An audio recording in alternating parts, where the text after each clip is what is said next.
Hello welcome to Andy Fab. ഇത് ഞാൻ ചെയ്യാൻ പോകുന്നത് ഒരു കുഞ്ഞുടുപ്പാണ്. കുഞ്ഞുടുപ്പെന്ന് പറഞ്ഞാൽ നോർമൽ ഒരു ഡ്രസ്സ് എന്നല്ല, ഒരു കൊറിയൻ സ്റ്റൈലിൽ നമുക്ക് കൊണ്ടുവന്നൊരു ഡ്രസ്സ് ചെയ്താലോന്ന് വിചാരിച്ചു. അതിന് വേണ്ടി ഞാൻ ഓൾറെഡി കട്ട് ചെയ്ത് കേട്ടോ. ഇത് ഇങ്ങനെ ലെയേഴ്സായിട്ട് നമുക്ക് വേസ്റ്റിന് താഴോട്ടുള്ളത് ലെയേഴ്സായിട്ട് കൊടുക്കാൻ വേണ്ടി ഒരു 5 ഇഞ്ചിൽ കട്ട് ചെയ്തു. ആൻഡ് പിന്നെ എന്താണെന്ന് വെച്ചാൽ നമ്മൾ ഒരു 6 വയസ്സുള്ള കുട്ടിയുടെ ഡ്രസ്സാണ് ചെയ്യുന്നത് കേട്ടോ. ഷോൾഡർ ഏകദേശം ഒരു 9.5 എടുത്തിട്ടുണ്ട്. ചെസ്റ്റും വേസ്റ്റും ഒക്കെ ഒരു 24 ഒക്കെ വരുന്ന രീതിയിൽ. ഇത് താഴോട്ടുള്ള ഭാഗം നമ്മളൊരു ലൈനാണ് എടുത്തിരിക്കുന്നത് കേട്ടോ. 24 എന്നുള്ളൊരു കണക്കാണ് വേസ്റ്റിൻ്റെ അവിടെ. പിന്നെ അവിടെ നിന്ന് അങ്ങോട്ട് ഒരു ലൈൻ പാറ്റേൺ. പിന്നെ അതായത് ഇതേപോലെ ഞാൻ പറഞ്ഞില്ലേ ലെയേഴ്സ് കട്ട് ചെയ്തെന്ന്, അത് തന്നെ. പിന്നെ ഇനി ഇപ്പം നമുക്ക് നെക്ക് നമ്മൾ സ്റ്റിഫൊന്നും വെക്കുന്നില്ല കേട്ടോ. അപ്പോൾ ഈസി ആയിട്ട് ചെയ്യുന്ന ഒരു നെക്ക് മെത്തേഡാണ്. ഞാൻ ഷോർട്സിൽ ഇട്ടിട്ടുണ്ടായിരുന്നു, നല്ല റെസ്പോൺസ് ഉണ്ടായിരുന്നു. അപ്പോൾ എനിക്ക് മനസ്സിലായി ഒത്തിരി പേര് ഇങ്ങനെയുള്ള ഈസി ടിപ്സിന് വേണ്ടി കാത്തിരിപ്പുണ്ടെന്ന്. അപ്പോൾ ഇങ്ങനെയാണ് നമ്മൾ നെക്ക് ചെയ്തേക്കുന്നത്. അതായത് നെക്കിൻ്റെ ഒരു മെഷർമെൻ്റ് എടുക്കുക. കുട്ടികൾക്കൊക്കെ ആകുമ്പോൾ ഒരു 2.5 ഇഞ്ചൊക്കെ മാക്സിമം എടുത്താൽ മതി കേട്ടോ. മടക്കിയിട്ടിട്ട് മാക്സിമം ആണ് ഞാൻ പറഞ്ഞത്. എന്നിട്ട് താഴോട്ടൊരു 3-4 ഇഞ്ച് ഇറക്കം കൊടുക്കുക. എന്നിട്ടൊരു യു ഷേപ്പ് വല്ലോ കർവ് ചെയ്യുക. എന്നിട്ട് മടക്കിയിട്ടിട്ട് നമ്മൾ ഈ ചോക്ക് വെച്ചല്ലേ വരച്ച്, എന്നിട്ടത് അങ്ങ് ഉരച്ചു കൊടുക്കുമ്പോൾ ഇപ്പുറത്തും കൂടെ അതാവും. ഞാനിങ്ങനെയൊക്കെയാണ് ചെയ്യുന്നത്. നിങ്ങളാരെങ്കിലും ഇങ്ങനെയൊക്കെ ചെയ്യുന്നുണ്ടെങ്കിൽ അത് കമൻറ്റ് ചെയ്യണേ. സോ നമ്മൾ അങ്ങനെ ചെയ്യുമ്പോഴത്തേന് ഇപ്പുറത്തും കൂടെ അതിൻ്റെ പതിയുമല്ലോ. അതിന് ശേഷം നമുക്ക് സ്റ്റിച്ച് ചെയ്യാം. സ്റ്റിച്ച് ചെയ്യുന്നത് എങ്ങനെയാണെന്ന് വെച്ചാൽ നമ്മൾ ശരിക്കുമുള്ള മെറ്റീരിയൽ, അതായത് നമ്മുടെ ശരിക്കുമുള്ള ഫാബ്രിക് എടുത്ത് സ്ട്രെയിറ്റ് ആയിട്ട് നല്ല വശം തന്നെ മുകളിൽ കാണുന്ന രീതിയിൽ ഇടുക. എന്നിട്ട് അതിൻ്റെ മുകളിലോട്ട് നമ്മുടെ ലൈനിങ് ഇടുക. നമ്മൾ ലൈനിങ്ങിൻ്റെ അത് നെക്ക് വരച്ചിട്ടില്ലേ, ആ നെക്ക് വരച്ചിരിക്കുന്ന അതിൽ കൂടെ തന്നെ നമ്മൾ സ്റ്റിച്ച് ചെയ്ത് പോരുക. കണ്ടോ, ഇതേപോലെ നമ്മൾ ആ ലൈനിങ്ങിൻ്റെ നെക്ക് വരച്ചതിൻ്റെ മുകളിൽ കൂടെ സ്റ്റിച്ച് ചെയ്ത് പോരുക. എപ്പോഴും ശ്രദ്ധിക്കേണ്ടത്, നമ്മൾ നല്ല തുണി കട്ട് ചെയ്യുമ്പോൾ ലൈനിങ് തുണീനെക്കാട്ടിലും ഇച്ചിരി കൂടുതലായിട്ട് വേണം കട്ട് ചെയ്യാൻ കേട്ടോ. ലൈനിങ് തുണി കറക്റ്റ് അളവിൽ കട്ട് ചെയ്യുക, നല്ല തുണി കുറച്ചും കൂടെ കൂടുതലായിട്ട് കട്ട് ചെയ്യാം. എന്നിട്ട് മൊത്തം സ്റ്റിച്ച് ചെയ്തതിന് ശേഷം ലൈനിങ് തുണിയുടെ ആ ഒരളവിന് നമ്മൾ വെട്ടിയെടുക്കുക മൊത്തം.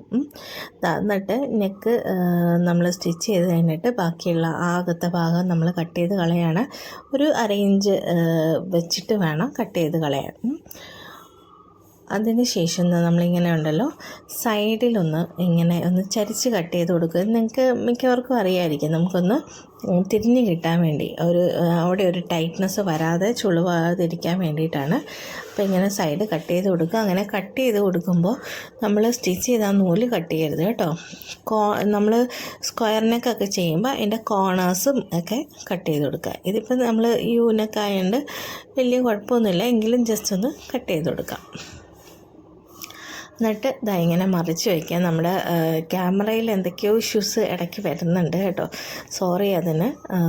ഞാനത് മുന്നോട്ട് നോക്കിയിട്ട് ക്ലിയർ ചെയ്യാം കേട്ടോ മുന്നോട്ടുള്ള വീഡിയോസിൽ. എന്നിട്ട് ഇതേപോലെ ഒന്ന് അതിൻ്റെ മുകളിൽ കൂടെ തിരിച്ച് ഇപ്പുറത്ത് മറിച്ചിട്ട് എന്നിട്ട് അതിൻ്റെ മുകളിൽ കൂടെ നമ്മളൊന്ന് സ്റ്റിച്ച് ചെയ്ത് കൊടുക്കാം. അപ്പോൾ അത് നല്ല ഉറച്ച് പെർഫെക്റ്റായിട്ട് അവിടെ ഇരുന്നോളും കേട്ടോ. പിന്നെ കുട്ടികൾക്കായതുകൊണ്ട് സ്റ്റിഫ് വെച്ചാൽ അവർക്കൊരു ബുദ്ധിമുട്ട് വരണ്ട. ഇത് നമുക്കും ചെയ്യാം കേട്ടോ. നമ്മളും പെട്ടെന്ന് ചെയ്തെടുക്കുന്നതിൻ്റെ അകത്ത് നമുക്ക് ഇതേപോലെ ചെയ്തെടുക്കാം. പിന്നെ നമ്മുടെ ലൈനിങ് അതിനോട് ചേർത്ത് വെച്ച് അടിക്കുക. അതിന് ശേഷം ഞാൻ നേരത്തെ പറഞ്ഞ പോലെ ബാക്കി വരുന്ന പീസ് നമ്മൾ കട്ട് ചെയ്ത് കളയുക. നമ്മൾ ലൈനിങ്ങിൻ്റെ ആ ഒരളവിന് നോക്കിയിട്ട് ബാക്കി വരുന്ന എക്സ്ട്രാ വരുന്ന നല്ല തുണിയുടെ വശങ്ങളെല്ലാം കട്ട് ചെയ്ത് കളയാം കേട്ടോ. നമ്മുടെ ലൈനിങ്ങാണ് നമ്മൾ കറക്റ്റ് മെഷർമെൻറ്റ് എടുക്കുന്നത്. അതിന് ശേഷം ലെയേഴ്സ് ഞാൻ ഇത് സ്റ്റിച്ച് ചെയ്തത് വീഡിയോ എടുക്കാൻ വിട്ടുപോയി. അപ്പോൾ അത് ലെയേഴ്സായിട്ട് എടുത്തത് ഞാൻ ഒരുമിച്ച് ജോയിൻ്റ് ചെയ്തു കേട്ടോ. ഞാൻ എല്ലാം ഒരേ അളവിലാണ് എടുത്തത്. ഒരേ അളവിൽ എടുത്ത് അത് സ്റ്റിച്ച് ചെയ്തു. രണ്ടായിട്ട് മടക്കി വെച്ച് രണ്ട് ലെയർ മീൻസ് 2 തുണി വെച്ചിട്ട് ഇങ്ങനെ ജോയിൻ ചെയ്തു. ഇനി നമ്മളെന്താ ചെയ്യുന്നതെന്ന് വെച്ചാൽ, ഞാൻ ഇപ്പോൾ ഇട്ടിരിക്കുന്ന ചുരുക്കാക്കുന്ന ഒരു പ്രസ്സറാണ്. അപ്പോൾ നമുക്ക് ഈ ഒരു മെഷീന് നമ്മുടെ പവർ മെഷീൻ ഇങ്ങനെയുള്ള പ്രസ്സേഴ്സ് അവൈലബിൾ ആണ് കേട്ടോ. നമ്മൾ ആദ്യമൊക്കെ എനിക്ക് വിചാരിച്ചത് ഈ നമ്മൾ സ്ട്രെയിറ്റ് സ്റ്റിച്ച് ചെയ്യുന്ന മാത്രം പ്രസ്സറേ ഉള്ളൂ എന്നാണ്. പക്ഷേ ഇങ്ങനെയുള്ള പല പ്രസ്സേഴ്സ് ഉണ്ടെന്ന് പിന്നീടാണ് കേട്ടോ എനിക്ക് മനസ്സിലായത്. അപ്പോൾ ഇങ്ങനെ ചെയ്ത് കഴിഞ്ഞപ്പോൾ മാളിലത്തെ ചെയ്ത് കഴിഞ്ഞപ്പോൾ ഞാൻ വിചാരിച്ചു നമുക്ക് താഴെ കൂടെ ജോയിൻറ്റ് ചെയ്തേക്കുന്ന ആ ലെയേഴ്സും കൂടെ ഒന്ന് ചെയ്ത് കൊടുക്കാമെന്നേ. അപ്പം ഞാൻ ഒന്ന് ട്രൈ ചെയ്ത് നോക്കിയതാണ്. നോർമലി ഇങ്ങനെ ലെയേഴ്സായിട്ട് ചുരുക്കമുള്ള ഡ്രസ്സുകൾ ആദ്യത്തെ ലെയർ കുറച്ച് നീളം കുറച്ചെടുക്കും, അതിൻ്റെ അടുത്ത ലെയർ അതിനെക്കാട്ടി കുറച്ചും കൂടെ നീളം കൂട്ടിയെടുക്കും. അങ്ങനെയാണ് ചെയ്യാറ് പൊതുവേ. പക്ഷേ എൻ്റെ മടി കാരണം ഞാൻ എല്ലാം ഒരേ അളവിലങ്ങ് കട്ട് ചെയ്തു. എന്നിട്ട് അങ്ങ് സ്ട്രെയിറ്റ് സ്റ്റിച്ച് ചെയ്ത് കഴിഞ്ഞപ്പോൾ ഞാൻ ചുരുക്കിട്ടപ്പോഴാണ് എൻ്റെ മനസ്സിൽ ഇങ്ങനെ ക്ലിക്ക് ചെയ്ത് ഇങ്ങനെ ഒന്ന് ചെയ്ത് നോക്കിയാൽ അവിടെയും ചുരുക്ക് വീഴുമല്ലോ. അപ്പം നമുക്ക് കാഴ്ചയിൽ ആ ഒരു ചുരുക്കം കിടക്കുന്ന ഫീൽ കിട്ടും. നമ്മുടെ വെറുതെ അടിച്ച് സ്റ്റിച്ച് ചെയ്തിട്ടിരിക്കുന്ന ഫീലിനേക്കാളും ഒരു ചെറിയ ചുരുക്ക് പോലെയുള്ളത് എപ്പോഴും ഭംഗിയാണ് കേട്ടോ. നല്ല രസമുണ്ട് അങ്ങനെ വന്നപ്പോഴത്തേനും. നമുക്ക് നമ്മളല്ലാണ്ട് ചെയ്യുന്ന അതേ ഒരു ഫീലിംഗ് കിട്ടിയിട്ടുണ്ട് ചായ കുടിച്ചിടയ്ക്ക്. അതിന് ശേഷം നമ്മുടെ ലൈനിങ് തുണിയും വേസ്റ്റിന് താഴോട്ടുള്ള ഒരു ലൈൻ നമ്മൾ കട്ട് ചെയ്തില്ലേ ലൈനിങ്, ആ ഒരു ലൈനിങ് തുണിയും നമ്മളുടെ ചുരുക്കിയിട്ട് വെച്ചിരിക്കുന്ന നമ്മളുടെ ആ ലെയേഴ്സായിട്ടുള്ള തുണിയിലെ അതും കൂടെ എടുത്ത് ജോയിൻ ചെയ്യാണ് കേട്ടോ. ഞാനൊരു നീ ലെങ്ത്തുള്ള ഫ്രോക്കാണ് ചെയ്യുന്നത്. അതിന് ശേഷം എന്താ നമ്മൾ സ്റ്റിച്ച് ചെയ്ത് വെച്ചിരിക്കുന്ന നമ്മുടെ യോക്ക് പോർഷനും യോക്കിൽ നിന്ന് താഴോട്ടുള്ള പോർഷനും കൂടെ ഒരുമിച്ച് ജോയിൻ ചെയ്യാം കേട്ടോ. ഒരുമിച്ച് വെച്ച് ജോയിൻ ചെയ്യുക. നിങ്ങൾ എപ്പോഴും സ്റ്റിച്ച് ചെയ്യുമ്പോൾ അളവൊക്കെ നോക്കി സ്റ്റിച്ച് ചെയ്യുക. ഇപ്പോൾ ഏകദേശം ഒരു 6 വയസ്സുള്ള കുട്ടിയുടെയൊക്കെയാണ്. അപ്പം ഷോൾഡർ ടു വേസ്റ്റ് ഒരു 9.5 വരിക. ഞാൻ സ്ലീവ് സ്റ്റിച്ച് ചെയ്ത് കേട്ടോ. സ്ലീവ് എനിക്കത് വീഡിയോ എടുത്തില്ല, വീണ്ടും സോറി. അത് ഒരു ഫുൾ സ്ലീവാണ് ഞാൻ ചെയ്തേക്കുന്നത്, മുകളിലൊരു പഫ് പോലെ. പക്ഷേ അത് നമ്മൾ ഇരിക്കുന്ന കാണുമ്പം കാര്യം ജോർജറ്റല്ലേ മെറ്റീരിയൽ, അപ്പോൾ അതൊരു പഫായിട്ടൊന്നും ഇരിക്കില്ല ജോർജറ്റ്. പക്ഷേ ആ ഒരു അടി നിൽക്കുന്നൊരു ടൈപ്പ് ഇരിക്കും കേട്ടോ. എന്നിട്ട് നമ്മൾ ഷോൾഡർ ഭാഗം രണ്ടും ജോയിൻ ചെയ്ത് കേട്ടോ. നമ്മൾ ഫ്രോക്കിൻ്റെ 2 ഷോൾഡർ ഭാഗവും ജോയിൻ ചെയ്തു. സ്ലീവ് മാത്രമേ ഞാൻ ഇതിൻ്റെ അകത്ത് കാണിക്കാൻ വിട്ടുപോയതുള്ളൂ. സ്ലീവ് കട്ടിങ് എങ്ങനെയാണ്. അപ്പോൾ ഈ സ്ലീവ് കട്ടിങ് കാണണമെന്ന് ആഗ്രഹമുള്ളവർ ജസ്റ്റ് ഒന്ന് മെസ്സേജ് ചെയ്താൽ മതി കേട്ടോ. ഞാൻ ഷോർട്സിൻ്റെ അകത്തും എല്ലാം അത് ഉൾപ്പെടുത്താം. അങ്ങനെ ഒരു സ്ലീവ് ഇങ്ങനെ ചെയ്തു വന്നപ്പോഴാണ് എനിക്ക് നെക്കിന് അത്രയും വലിപ്പമില്ലല്ലോ, തലയിൽ കൂടെ കയറുമോ എന്നുള്ളൊരു സംശയം തോന്നിയത്. അപ്പോൾ പിന്നെ ഞാൻ കൂടുതലൊന്നും ആലോചിച്ചില്ല. ബാക്ക് നെക്കിൽ എന്തെങ്കിലും ഒരു ചെറിയ ഓപ്പണിങ് കൊടുക്കാമെന്ന് ഞാൻ വിചാരിച്ചു. ഇല്ലാന്നുണ്ടെങ്കിൽ ഇപ്പം നമുക്ക് സിബൊക്കെ വയ്ക്കാൻ മടിയായിരുന്നു. സ്വന്തമായി ചെയ്യുന്നതായതുകൊണ്ട് കസ്റ്റമറിന് വേണ്ടി ചെയ്യുന്നത് സാധനമല്ലല്ലോ, സ്വന്തമായി ചെയ്യുന്നതായതുകൊണ്ട് അങ്ങനെ ഒരു പ്ലാൻ ഉണ്ട് കേട്ടോ. അത് കഴിഞ്ഞ് ഞാൻ സ്ലീവ് അറ്റാച്ച് ചെയ്തു. സ്ലീവ് നമ്മൾ മാൾഭാഗം ചുരുക്കി എടുത്തിരിക്കുന്ന സ്ലീവാണ് കേട്ടോ. മാൾഭാഗം ചുരുക്കി ഫുൾ സ്ലീവാണ് എടുത്തിരിക്കുന്നത്. താഴ്ഭാഗത്ത് ഞാൻ ഇലാസ്റ്റിക് കൊടുക്കാമെന്നാണ് വിചാരിക്കുന്നത്. നല്ല ലൂസായിട്ടുള്ള സ്ലീവ്, ഒരു കൊറിയൻ സ്റ്റൈലൊക്കെ അങ്ങനെയാണല്ലോ, ഭയങ്കര ലൂസായിട്ടുള്ള പഫി സ്ലീവ് അങ്ങനെയൊക്കെയല്ലേ വരുന്നത്. പിന്നെ അവരാണ് പുള്ളി ലെയേഴ്സായിട്ടൊക്കെ അങ്ങനെയൊക്കെ ഞാൻ കണ്ടിട്ടുള്ളൂ കേട്ടോ. എനിക്കതിനെപ്പറ്റി കൂടുതൽ വിവരമൊന്നുമില്ല. അപ്പം നമ്മൾ സ്ലീവ് ജോയിൻ ചെയ്യുകയാണ്. നിങ്ങൾ തരുന്ന നല്ല റെസ്പോൺസിനൊക്കെ ഒരുപാട് നന്ദിയുണ്ട് കേട്ടോ. ഞാൻ ഷോർട്സിനൊക്കെ ആണെങ്കിൽ നിങ്ങൾ നല്ല റെസ്പോൺസ് തരുന്നുണ്ട്. പലർക്കും ആവശ്യമുള്ള കാര്യമാണെന്ന് തോന്നുന്നു ഞാൻ പറയുന്നത്. അതുകൊണ്ടായിരിക്കാമല്ലോ നിങ്ങൾ റെസ്പോൺസ് ചെയ്യുന്നത്. അതിനൊക്കെ ഒരുപാട് താങ്ക്സ്. അപ്പോൾ നമ്മുടെ ചാനൽ സബ്സ്ക്രൈബ് ചെയ്യാത്തവരാണെങ്കിൽ സബ്സ്ക്രൈബ് ചെയ്യാം കേട്ടോ. നമ്മൾ സ്ലീവ് ചെയ്തു. നെക്ക് ഞാൻ പറഞ്ഞ പോലെ നെക്കിൽ എനിക്ക് കയറുമെന്ന് ഡൗട്ടുള്ളതുകൊണ്ട് മടിയായതുകൊണ്ടും ബാക്കിൽ ഒരു ചെറിയ ഓപ്പണിങ് കൊടുത്താലോ എന്ന് ഞാൻ വിചാരിച്ചു. അങ്ങനെ ഇങ്ങനെ ബാക്കിൽ ഞാൻ ഒരു ഓപ്പണിങ് കൊടുത്തു. അപ്പോൾ കഴുത്ത് കുറച്ചും കൂടെ കയറാൻ ഓക്കെ ആയിരിക്കും. എന്നിട്ട് ഓപ്പണിങ് കൊടുത്തിട്ട് ആ ഒരു പോർഷൻ ഹുക്ക് കൊടുക്കാമെന്ന് വിചാരിച്ചു കേട്ടോ.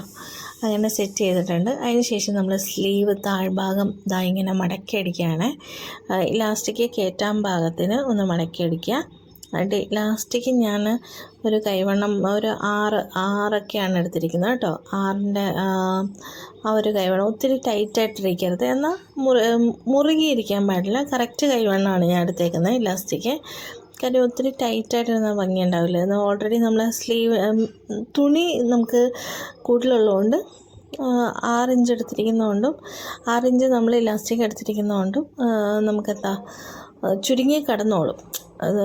തുണി കാണുമ്പോൾ ചുരുങ്ങി കിടന്നോളും, എന്നാൽ കൈക്ക് ടൈറ്റ് ഇല്ലാണ്ടിരുന്നോളും. അതുകൊണ്ടാണ് ഞാൻ കറക്റ്റ് കൈവണ്ണം, നമ്മുടെ താഴ്ഭാഗത്തിൻ്റെ കൈവണ്ണം എടുത്തിരിക്കുന്നത്.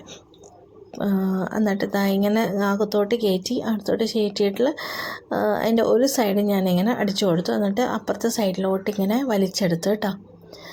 ഞാൻ ഇവിടെ ഒരു വലിയ നീഡിലിട്ടിട്ടാണ് ഈ വലിച്ചെടുക്കുന്നത് കേട്ടോ. എന്നിട്ട് ഇപ്പുറം ഭാഗവും കൂടെ ഒന്ന് സ്റ്റിച്ച് ചെയ്ത് കൊടുത്തു. അതിന് ശേഷം ഞാൻ ബാക്കിൽ കെട്ടാനായിട്ട് 2 വള്ളി റെഡിയാക്കുകയാണ് കേട്ടോ. നിങ്ങൾക്കറിയാമല്ലോ, നോർമലി നമ്മൾ കുറച്ച് സ്റ്റാൻഡേർഡൊക്കെ ആയിട്ട് ചെയ്യുമ്പോൾ സിബൊക്കെ വയ്ക്കും, കറക്റ്റ് മെഷർമെൻറ്റ് അങ്ങനെയൊക്കെ ചെയ്യും. പക്ഷേ ഇതിപ്പം നമ്മളെ മടി പിടിച്ച് ചെയ്യുന്നത് നമ്മുടെ വീട്ടിൽ ആവശ്യം, നമ്മുടെ കുട്ടിയുടെ ആവശ്യത്തിന് വേണ്ടി ചെയ്യുന്നതുകൊണ്ട് അങ്ങനെ ഒത്തിരി പ്രൊഫഷണൽ ആയിട്ടൊന്നും നോക്കണമൊന്നുമില്ല. പുറമേ കാണാനുള്ള ഭംഗി മാത്രമേ ഞാൻ അതിൻ്റെ അകത്ത് നോക്കിയിട്ടുള്ളൂ കേട്ടോ. നമ്മൾ അപ്പോൾ കെട്ടാനായിട്ടുള്ളത് സ്ക്രൂ ഡ്രൈവർ വെച്ച് തിരിച്ചെടുക്കുകയാണ് കേട്ടോ ഞാൻ ചെയ്തത്. അതിന് ശേഷം നമ്മൾ സ്ലീവിൻ്റെ അവിടെ നിന്ന് താഴം വരെ ജോയിൻ ചെയ്തെടുക്കുകയാണ്. അങ്ങനെ ജോയിൻ ചെയ്തെടുക്കുക. എന്നിട്ട് വേസ്റ്റിൻ്റെ ഭാഗത്തായിട്ട് ഞാൻ ആ വള്ളി ഇങ്ങനെ വെച്ച് കൊടുത്തിട്ടുണ്ട്. എന്നിട്ട് നമ്മൾ ഇങ്ങനെ അടിച്ചു പോരാമല്ലോ, അപ്പോൾ അതും കൂടെ അവിടെ ഫിക്സ് ആയിക്കോളും. ഇതേപോലെ അടിച്ചെടുത്തിട്ട് വേസ്റ്റിൻ്റെ അവിടെ വരുമ്പോഴത്തേനും നമ്മൾ ആ വള്ളി ഓൾറെഡി ഞാൻ പറഞ്ഞല്ലോ, വള്ളിയൊക്കെ ഞാൻ അതിൻ്റെ അകത്ത് വെച്ചിട്ടുണ്ട് കേട്ടോ. വേസ്റ്റ് കഴിയുമ്പോഴത്തേനും നമ്മളെന്താ ചെയ്യണമെന്ന് വെച്ചാൽ 2 ലെയറാക്കി മാറ്റണം. അതായത് ലൈനിങ് ഒരു ലെയർ, മറ്റേ നമ്മളുടെ നല്ല തുണി മറ്റൊരു ലെയർ. അപ്പം നല്ല തുണി അകത്തോട് മാറ്റിയിട്ടിട്ട് ലൈനിങ് തുണി മാത്രം ഇപ്പുറത്തോട്ടാക്കിയിട്ട് വേണം സ്റ്റിച്ച് ചെയ്യാൻ. ഇതെല്ലാം ഒരുമിച്ച് കൂട്ടി സ്റ്റിച്ച് ചെയ്താൽ നമുക്ക് ഒരുമിച്ച് കൂടി കിടക്കും. നമുക്കിങ്ങനെ എടുത്ത് വിരിച്ച് പിടിക്കാനോ ഒന്നും പറ്റത്തില്ല. അപ്പോൾ അതിൽ പെർഫെക്ഷൻ ഉണ്ടാവില്ല കേട്ടോ. ഈ പ്രസ്സറ് നമ്മളുടെ അടി ചുരുട്ടി അടിക്കുന്ന പ്രസ്സറാണ്. ഞാൻ നേരത്തെ ഒരു ഷോർട്സിലങ്ങാണ്ട് ഇട്ടിട്ടുണ്ടെന്ന് തോന്നുന്നു. അടി ചുരുട്ടി അടിക്കുന്ന പ്രസ്സറാണ്.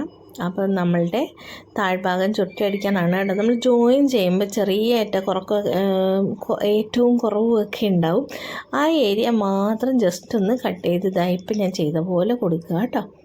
അല്ലാണ്ട് മൊത്തത്തിൽ അതിന് ഷേപ്പ് ചെയ്യാനൊന്നും നിൽക്കണ്ട. കാര്യം നമുക്ക് കറക്റ്റ് മെഷർമെൻറ്റിലല്ലേ നമ്മൾ കട്ട് ചെയ്തെടുത്തേ.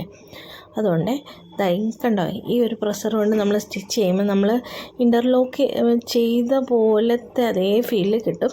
അതിന് ശേഷം ഞാൻ ഹുക്സ് വെച്ചിട്ട് ഒന്ന് നമ്മുടെ ബാക്കിൽ ഞാൻ പറഞ്ഞില്ലേ ഒരു ഓപ്പണിങ് കൊടുത്തുനിന്ന് അവിടെ ഹുക്സ് വെച്ചൊന്ന് തയ്ക്കുകയാണ് കേട്ടോ, കൊളുത്താനൊക്കെ. അങ്ങനെ നമ്മുടെ ഫ്രോക്ക് റെഡിയായി. എങ്ങനെയുണ്ട്, നിങ്ങൾക്ക് ഇഷ്ടപ്പെട്ടോ? കാരണം നല്ല ചുരുക്കമുള്ള പോലെ തോന്നുന്നില്ലേ? അപ്പം മോളെ ഇടിച്ചാണ് കേട്ടോ. വീഡിയോ എടുക്കാനാന്ന് പറഞ്ഞാൽ പിന്നെ ആളെന്തെങ്കിലുമൊക്കെ ആയിട്ട് അങ്ങ് കാണിച്ചോളും കേട്ടോ, വെറുതെ നിൽക്കത്തില്ല. അപ്പോൾ ആൾക്ക് അങ്ങനെ ഒരു സ്വഭാവം ഉള്ളതുകൊണ്ട് കുഴപ്പമില്ല. അപ്പോൾ നിങ്ങൾക്ക് മോള് ഈ ഡ്രസ്സ് ഇട്ടിട്ട് ഇഷ്ടപ്പെട്ടോ ഇല്ലയോ എന്നൊക്കെ ഒന്ന് പറയണം കേട്ടോ. നിങ്ങളുടെ അഭിപ്രായങ്ങൾ പറയുക. പിന്നെ മുന്നോട്ടുള്ള നമ്മുടെ വീഡിയോസും എല്ലാം സപ്പോർട്ട് ചെയ്യുക. നമ്മുടെ ചാനൽ സബ്സ്ക്രൈബ് ചെയ്യുക. Thank you so much for watching. Bye.